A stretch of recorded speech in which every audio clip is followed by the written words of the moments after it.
This morning on COVID and kids in Georgia. More than 20,000 kids under the age of 11 were vaccinated against the virus in Georgia over the course of about a week. This is after Pfizer's vaccine was approved for kids 5 to 11. Your little guy was so excited to get his. And when we went to the pediatrician, they said we're already booked. Wow. So a lot of families were really quick to respond.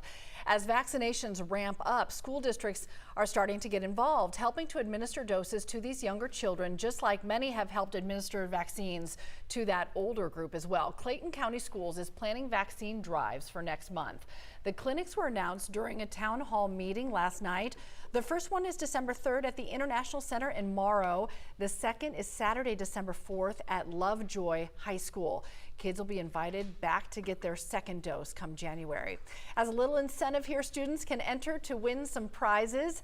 As for COVID safety in schools, masks are still going to be required. So will temperature checks and a questionnaire about whether somebody has any COVID symptoms. I love that kids are so excited to see their friends. They're not looking at the politics whatsoever.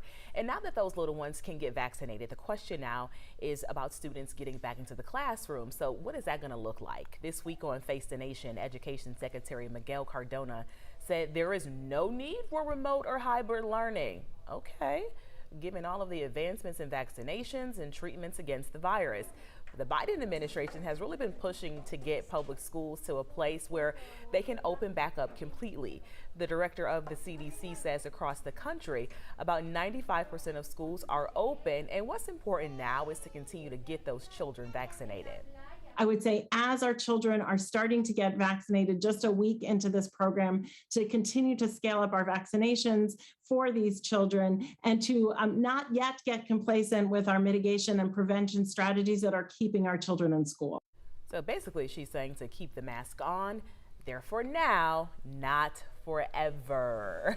The interesting point, and you were thinking it, I know, as you were sharing that story with us, is that you have this education secretary saying we don't need virtual or hybrid learning, but some districts like Atlanta Public Schools have been recruiting virtual teachers because there's so much demand for their online learning academy because some parents just aren't ready to make that move for whatever reason. Yeah, so despite all of these advancements, you're still going to have those families, and it seems like they are in excess here in Georgia to say like, hey, all right, looking good, do better. We still want to keep our kids home for now.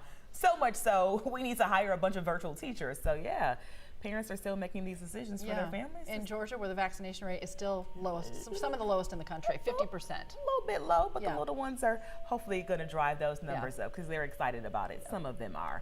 Your time now is 5:38.